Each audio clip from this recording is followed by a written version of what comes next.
Hey guys, so it's been a little while, hasn't it? I haven't posted on here for, I don't know, a couple of months, I think. Yeah, life's just been crazy, crazy, crazy, as I'm sure you're all aware. Um, yeah, I'm not going to get too much into it here, but hopefully I'll do a video in the future just explaining everything that's been going on because it's just been a crazy, crazy time. But anyway, I thought I would do this tag that I saw Rachel Emma do on YouTube. So please go check out her video. I will link it in the description box below. She has also credited the original creator as well, but I can't remember who that was, so really sorry.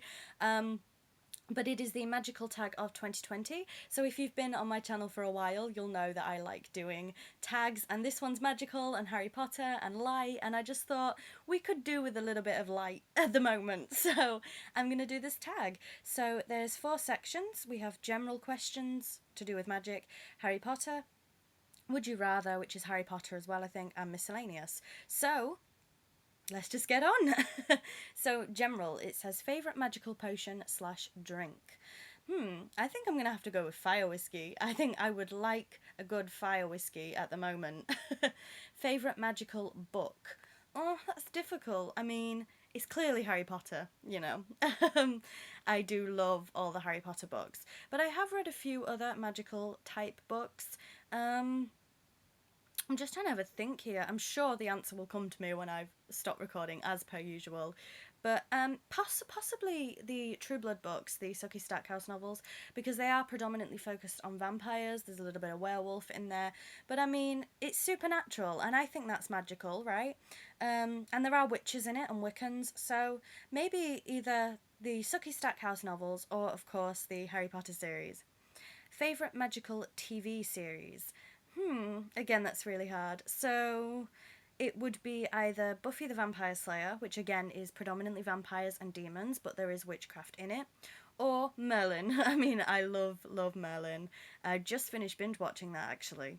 So it's one of those two. But again, I do watch a lot of magical TV shows. Obviously, Game of Thrones has dragons and magic. What's more magical than that?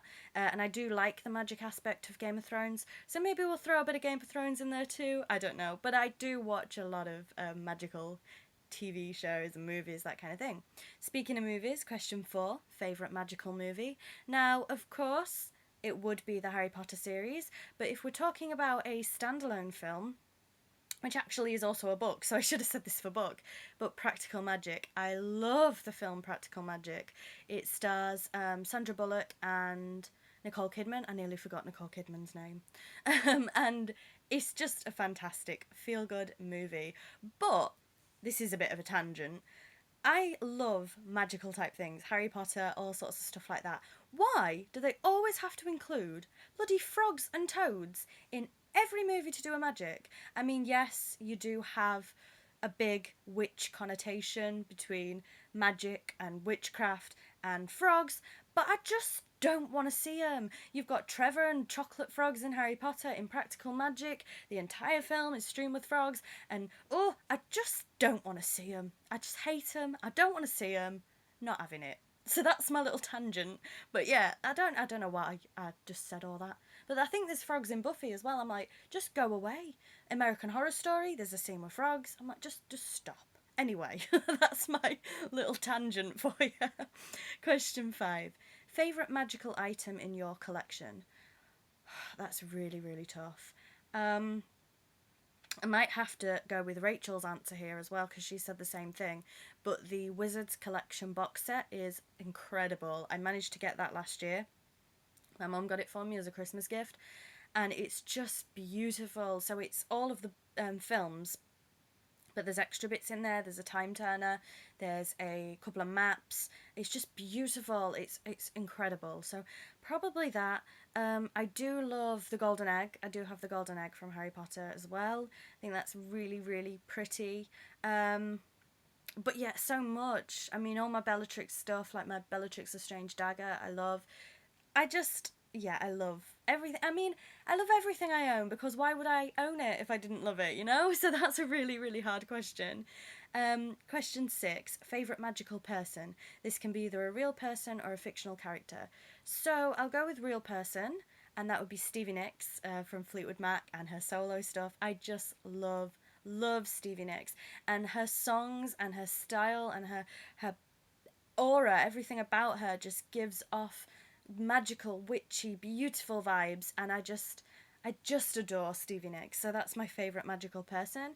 Fictional character is, of course, Nymphadora Tonks, and I haven't done it yet, but I will get round to doing a video, because I think it's quite important of why Tonks is one of my all-time favourite characters just ever, not just in Harry Potter.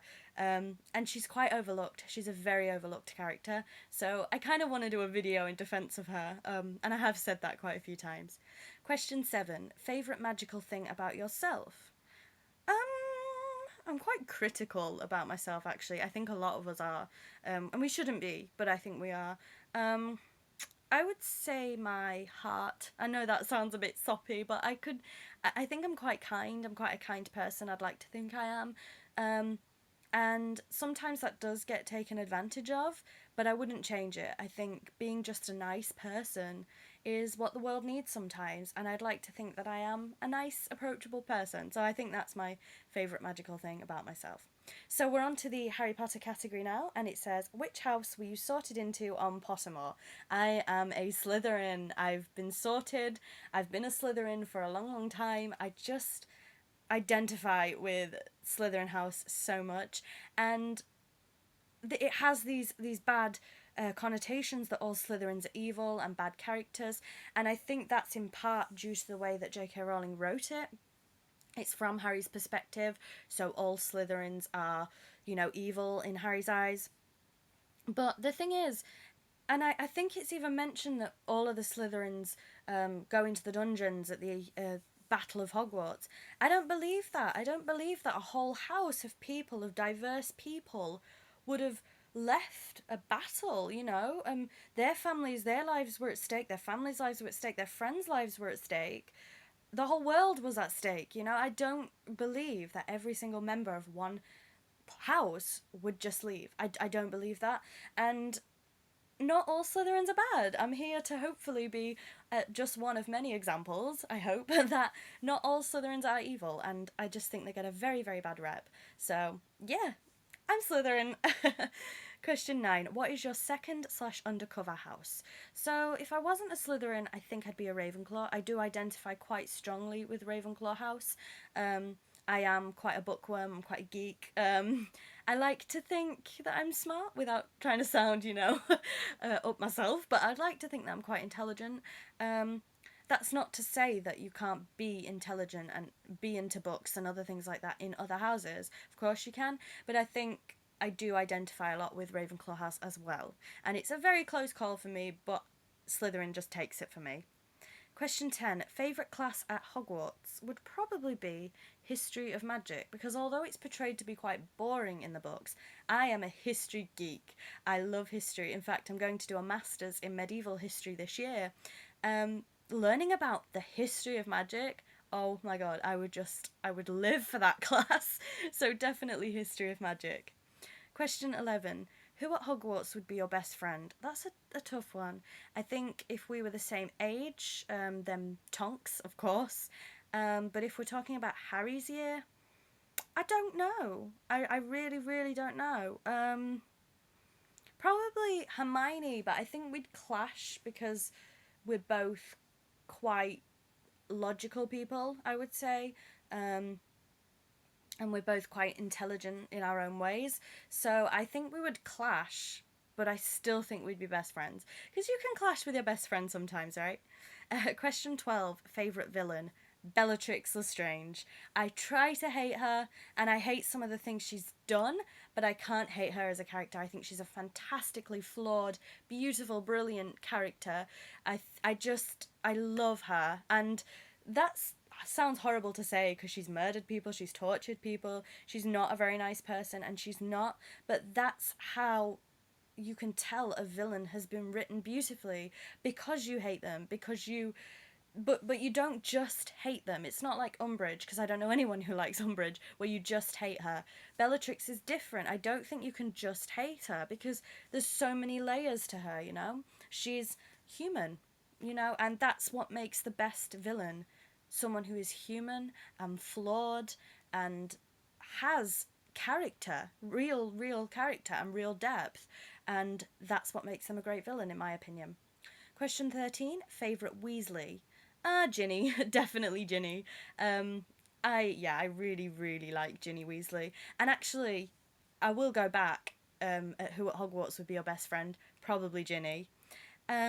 Favourite shop in Diagon Alley? Flourish and Blots. I mean, books. Come on, I love books. So we're on to the third section. Would you rather? I'm sorry if this is a bit long, but I tend to go on a lot of tangents and talk a lot. Um, would you rather participate in the Triwizard Tournament or spectate at the Triwizard Tournament? Now, I'd rather spectate because I don't want to die, but have you never thought? I think this has been said a lot actually. The first task is kind of okay to watch, you can see what's going on. The second task is all underwater, so what are you actually spectating really? And then the third task is in a maze, so again, you can't see anything. So actually, I probably wouldn't bother going at all, to be honest with you, because what's the point? You can't see anything. Would you rather take Crabbe or Goyle to the Yule Ball? Definitely Goyle, and that's nothing to do with the character actually. I met the guy who plays Goyle, Josh Herdman, and I think he's a really nice guy. To be honest, I haven't met the actor who plays Crabbe. That's a different story, but Goyle, yeah, is a nice. The actor's a nice guy. The character's a shit, but um, he's a horrible person. But yeah, I think I have to cheat and base solely on the actor. I'm going for Goyle. Would you rather spend a day in the life of Dolores Umbridge or Rita Skeeter? Rita Skeeter. I don't want to be anywhere near Umbridge, to be honest with you. Don't want to be anywhere near her. Rita Skeeter is awful as well, but at least you get a bit of gossip, do you know what I mean? Would you rather vomit snails or lose the bones in your arm? Forever? I mean, if it's for a day, probably lose the bones in my arm. I know it would be really painful to regrow them, but I ain't vomiting snails, do you know what I mean? Oh, not for me. And this is the last section, and there's 4 questions left, I think. If you could have a magical slash mythological pet, what would it be? Do you know, I'm going to say something really strange, but a chimera would be pretty cool. Um, Depending on your mythology, a chimera has a snake's head, a lion's head, and an eagle's head, and the body of like, what is a chimera's body? I was gonna say lion, but I don't think it is. I can't even remember. But a chimera would be pretty cool. A unicorn maybe, but I think everyone's gonna say unicorn, aren't they? I don't know. I don't know. I bet I'm gonna think of a really cool answer after this, and I've gone with a random one. Who knows? If you could own any magical power, what would it be and why? So I've got 2 for this. And again, one of them is stolen from Rachel because I agree with her. She said to change the colour of your hair, and I completely agree, but I would tack on a little bit. I would love to be able to just be a metamorphagus like Tonks, change my appearance whenever I want, change my hair. I mean, I sunburn quite a lot because I'm ginger. It would be nice to go out into the sun and not burn. That would be beautiful. I would love to change my eye colour because I have astigmatism, so I can't wear contact lenses to change my eye colour. So I'd love to be able to change my eye colour at will. Your makeup, you don't even have to put makeup on, you can just make a face and boom, you've got makeup on.